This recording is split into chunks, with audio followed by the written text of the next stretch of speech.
പെൻഷനുമായി ബന്ധപ്പെട്ട വാർത്തയിലേക്ക് എല്ലാവർക്കും സ്വാഗതം. എല്ലാവിധ സർക്കാർ അറിയിപ്പുകളും നിങ്ങളിലേക്ക് എത്താൻ ഈ ചാനൽ സബ്സ്ക്രൈബ് ചെയ്യുക.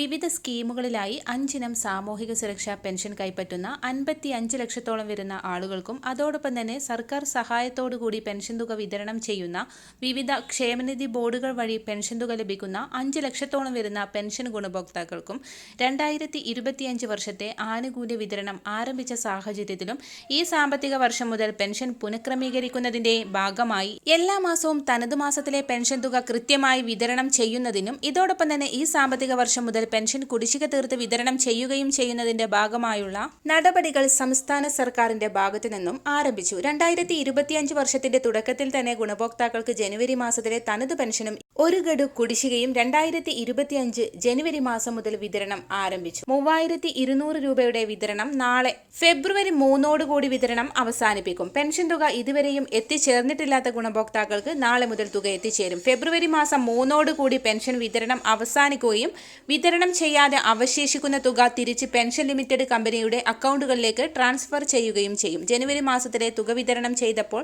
ക്ഷേമനിധി ബോർഡുകൾ വഴി പെൻഷൻ തുക സ്വീകരിക്കുന്ന ഒട്ടുമിക്ക ഗുണഭോക്താക്കൾക്കും പെൻഷൻ തുക എത്തിച്ചേർന്നിട്ടില്ല. ഇതോടൊപ്പം തന്നെ വിധവ, വാർദ്ധക്യ, ഭിന്നശേഷി പെൻഷനുകളിൽ കേന്ദ്രവിഹിതം കൂടി ചേർത്ത് പെൻഷൻ തുക സ്വീകരിക്കുന്ന 8 ലക്ഷത്തോളം വരുന്ന ആളുകൾക്ക് 300 മുതൽ 1000 വരെയുള്ള കേന്ദ്രവിഹിതവും മുടങ്ങിയിരിക്കുകയാണ്. കേന്ദ്രവിഹിതം ഒഴികെയുള്ള തുക നാളെ എത്തിച്ചേരും. എല്ലാ മാനദണ്ഡങ്ങളും കൃത്യമായി പാലിച്ചിട്ടും നാളെ തുക കിട്ടാത്തവർ അതാത് തദ്ദേശ സ്വയംഭരണ സ്ഥാപനങ്ങളുമായി ബന്ധപ്പെട്ട് പെൻഷൻ മുടങ്ങുന്നത് എന്തുകൊണ്ടാണ് എന്ന് ചെക്ക് ചെയ്യുക.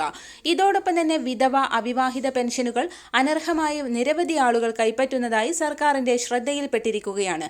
പുനർവിവാഹിതരല്ല എന്ന് തെളിയിക്കുന്ന സാക്ഷ്യപത്രം സമർപ്പിക്കുന്നതിനുള്ള സമയപരിധി ജനുവരി 31 അവസാനിച്ചിരിക്കുകയാണ്.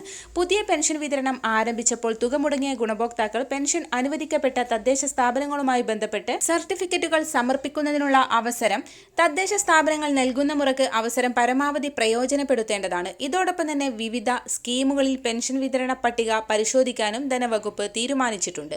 വാർഡ് തല പരിശോധന നടത്തുകയും സോഷ്യൽ ഓഡിറ്റിംഗിന്റെ ഭാഗമായി ഏറ്റവും പുതിയ വിതരണ ലിസ്റ്റ് തയ്യാറാക്കുന്നതിന്റെയും ഭാഗമായാണ് സുപ്രധാന തീരുമാനം. എല്ലാവിധ സർക്കാർ അറിയിപ്പുകളും നിങ്ങളിലേക്ക് എത്താൻ ഈ ചാനൽ സബ്സ്ക്രൈബ് ചെയ്യുക.